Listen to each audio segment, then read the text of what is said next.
কলাপাড়ায় যুবদল নেতার বিরুদ্ধে ব্যবসায়ীকে হত্যার অভিযোগ। পটুয়াখালীর কলাপাড়ায় ফেসবুক পোস্ট ও মন্তব্য করাকে কেন্দ্র করে নীলগঞ্জ ইউনিয়ন যুবদলের সাধারণ সম্পাদক জহিরুল ইসলাম ও তার সহযোগীদের বিরুদ্ধে মোহাম্মদ ইদ্রিস নামের এক ক্ষুদ্র ব্যবসায়ীকে মারধর করে হত্যার অভিযোগ উঠেছে। মঙ্গলবার ৩রা মার্চ সকাল 10টার দিকে নিহতের স্বজনেরা তার লাশ থানায় নিয়ে আসেন। নিহত ইদ্রিস দক্ষিণ দৌলতপুর গ্রামের মৃত ইউসুফ খানের ছেলে। তিনি ঢাকায় সবজি বিক্রি করে জীবিকা নির্বাহ করতেন। পুলিশ ও পারিবারিক সূত্রে জানা গেছে, সদ্য অনুষ্ঠিত ত্রয়োদশ জাতীয় সংসদ নির্বাচন চলাকালে ইদ্রিস সামাজিক যোগাযোগ মাধ্যমে ফেসবুকে জহিরুল ইসলামের বিরুদ্ধে গরু চুরি সহ বিভিন্ন অপকর্মের অভিযোগ তুলে পোস্ট ও মন্তব্য করেন। এতে ক্ষুব্ধ হন জহিরুল ইসলাম। কিছুদিন আগে ইদ্রিস ঢাকা থেকে বাড়িতে আসেন। অভিযোগ অনুযায়ী গত ২৬শে ফেব্রুয়ারি সন্ধ্যায় পাখিমারা বাজারে গেলে সেখান থেকে জহিরুল ইসলাম ও তার সহযোগীরা ইদ্রিসকে ডেকে যুবদলের কার্যালয়ে নিয়ে ব্যাপক মারধর করেন। এতে তার শরীরের বিভিন্ন স্থানে জখম হয়। পরে স্বজনেরা তাকে উদ্ধার করে ঢাকায় নিয়ে যায় এবং নারায়ণগঞ্জ ভিক্টোরিয়া হাসপাতালে চিকিৎসা শেষে বাসায় নেওয়া হয়। এরপর গতকাল সোমবার রাত 10টার দিকে হঠাৎ গুরুতর অসুস্থ হয়ে পড়লে হাসপাতালে নেওয়ার পথে তার মৃত্যু হয়। তবে অভিযোগ অস্বীকার করে যুবদল নেতা জহিরুল ইসলাম বলেন, ওই ব্যক্তি আমার কাছে মাপ চাইতে এসেছিল। আমি বা আমার সহযোগীরা তাকে কোনো মারধর করিনি। এ বিষয়ে কলাপাড়া থানায় ভারপ্রাপ্ত কর্মকর্তা রবিউল ইসলাম বলেন, লাশ ময়নাতদন্তের জন্য মর্গে পাঠানো হয়েছে। এ ঘটনায় হত্যা মামলার প্রস্তুতি চলছে। ঘটনাটি এলাকায় চাঞ্চল্যের সৃষ্টি করেছে। তদন্ত সাপেক্ষে প্রয়োজনীয় আইনগত ব্যবস্থা নেওয়া হবে বলে জানিয়েছে পুলিশ।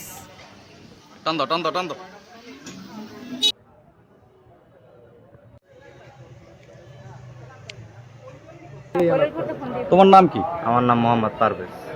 তোমরা কি চাও এখন এই ঘটনায়? এই ঘটনা যারা যারা এর ভিতরে জড়িত আছে আইনগতভাবে বিচার চাই এবং যারা মেন আসামি তাদের আমি ফাঁসি চাই। হ্যাঁ, এরকম জানি আর কারোর সাথে যেন না ঘটে। কারণ আমরা এই আমরা ছোটতে আমরা ঢাকা কাজ করে খাই। আমার কোনো আইন কোনো রাজনীতির ভিতরে কোনো জড়িত নাই আমরা। তারপর আমাদের সাথে কেন এটা হইলো, এটা আমরা বিচার চাই। এটা তোমাদের বাসা কোন গ্রামে? আমাদের গ্রাম হলো দৌলতপুর। আমার বাবা শুধু ফেসবুকে রেজিস্ট্রি দিচ্ছে যে রাতের বেলা গরু চুরি করে, দিনের বেলা খিচুড়ি পাকাইছে। রেজিস্ট্রি দিচ্ছে এই কারণে আব্বু অনেক মাপ চাইছে তাদের কাছে, মাপ করা নাই। তারা বলছে যে তুই যে কদিন ঢাকা আসছিস ওই কদিন ঢাকা থাকবি, দেশে আইলে তোরে মারিয়ালাম। এই কথা বলার পরে আমার আব্বুর হাতে একটু সমস্যা ছিল, ট্রিটমেন্টের জন্য ফ্যামিলিগত ট্রিটমেন্ট দেওয়ার জন্য দেশের বাড়িতে পাঠাইছি। পাঠানোর পরে বৃহস্পতিবার রাত্রে আমার আব্বুরে ঢাকা হয়েছে। ঢাকা হয়ে ক্লাবের ভিতরে নিয়ে এইভাবে মারধর করছে। কারা কারা মারতে শুনছো? এটা বলেন। মারছে একটা ফেসবুকে একটা ছাড়ছে আমার স্বামী, যে আপনারা দিনে খিচুড়ি রান দেখান, রাত্রে গরু চুরি করেন। এই দুইটা কথাই পরে হে মাপ চাইছে, অনেক কিছু কইছে, মানে নাই। না মানো নেই। তারপরে আমি পাঠাইছি যে ঈদের ভিতরে আমি বাড়ি যাবো, ওই সময় গ্যাঞ্জাম না করে তুমি যাও, যাই এখন মীমাংসা হইয়াও। এই মীমাংসা করতে হইয়ে যায় পোলাপানি মারছে, জহিরের লোকজনে পোলাপানি আনিয়ে তারপরে যে মারছে। কোথায় বসে? কিভাবে? পাখিমেরা ক্লাবে বসে। কোন ক্লাবে বসে? পাখিমেরা ক্লাবে। কারা কারা মারছে? ওই আমি তো নাম তো আমি জানি না, আমি শুনছি পোলাপানি আনিয়ে মারছে। আমার ভাইও কইছে। কার বিরুদ্ধে স্ট্যাটাস দিছিল? জহিরের বিরুদ্ধে মেম্বার। জহির মেম্বার বিরুদ্ধে কি স্ট্যাটাস দিছিল জানা আছে? ওই এটু কি কয়েছে যে আপনি খেয়ারা বলে খিচুড়ি রেন দেখাইছে, দিন এলে খিচুড়ি রেন দেখান, রাইতে গরু চুরি কেন। অন্যজনে মনে হয় ছাড়ছে, হের মোবাইলে গেছে, ওইটা দেখে মনে হে আবার মানে পাঠাইছে। হে করতেছে আমি পাঠাইনি, অন্য লোকে পাঠাইছে। আর এরপরে মাপ টাপ চাইছে, অনেক কিছু কইছে। জহিরের বাড়ির কাছে মাপ চাইছে, শাহ আলমের কাছে মাপ চাইছে, শাহ আলমের পথে জহিরের বোনাই কাছে, খালেকের কাছে হয়েছে, অনেকের যারা কইয়ে মাপ টাপ চাওয়া হয়েছে, কিন্তু হেরা মানে নাই। কবের ঘটনা? এটা ঘটনা হয়েছে ইলেকশনের আগের ঘটনা। ইলেকশনের ভিতরে আর কি ঘটনা আলোচনা হয়েছে। আমার ভাই আমার ফোন দিয়ে জানাইছে যে এই কাহিনী। আর মারছে কবে? মারছে যাইয়া শনিবারে মারলো, বৃহস্পতি মারছে, শনিবারে আমার হাজবেন্ড চলে গেছে। কোন বৃহস্পতিবার মারছে? এই যে 27 তারিখ। হ্যাঁ 26 তারিখ গেল না, রাতে মারছে। মারার একদিন পরে আমি তো ওই জায়গায় থাকার দরকার নেই, না এলে চিকিৎসা করবো। আমি তো বেতন পাইনি দেখে চিকিৎসা করতে আজকে নিয়ে যাবো, কালকে মারা গেছে। কোন জায়গায়? আপনি থাকেন কোথায়? আমি নারায়ণগঞ্জ থাকি। কোন হাসপাতালে গেছিলেন? ভিক্টোরিয়া গেছিলাম। এখন কি চাচ্ছেন আপনি? আমি চাচ্ছি আমি এই মৃত্যুর বিচার চাই, মায়ের বিচার চাই। আর আমার ছেলে সন্তান আছে, আমি এটি নিয়ে কি লই কেমনে থাকবো, কি করবো? এই ছোট আমার 6 বছর একটা ছেলে আছে, আমি এই থেকে চাকরি করি, আমি কেমনে চলবো, কি করবো? আমার এই ব্যবস্থা করে দেবো। তো ভাই ঢাকায় যান, তা আমাকে বাসায় দেওয়ার কথা বললেন, আইলেন না কেন? কয় না ভাই যাবো না, আমি একটু অসুস্থ। কই কে ভাই কি হয়েছে? কয় কে কিছু শোনো নাই?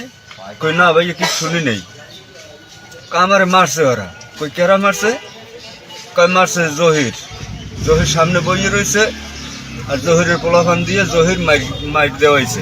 আমার সাফা মাইট দিয়েছে ভাই। এখন আমি মনে হয় যে বাঁচবো না, আমি এখন ট্রিটমেন্টে যাইতেছি।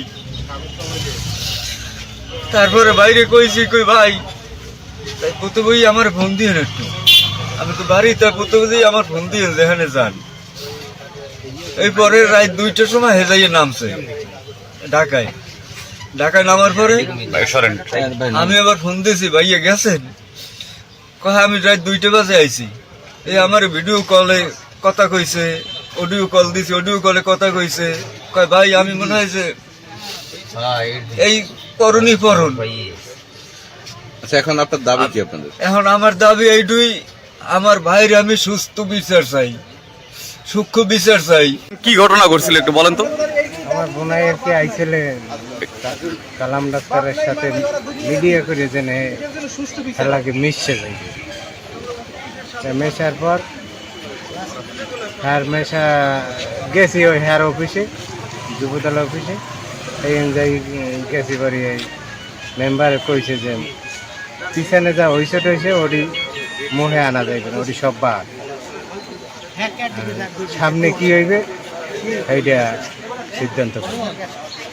এরপর আমার বোনাই আর কি বলছে যে আমার নামে মেম্বার আমি কিছু লেহি নেই, আর কিছু করিও নাই, গরু চুরির ব্যাপারটা পারে এটি কিছু লেহি নেই। এই মেম্বার একটা জব মারছে। তোর কইতে মানা করলাম, আবার তুই হেডি কইলি। অর্পাত, চ্যানেল M1। Channel M1.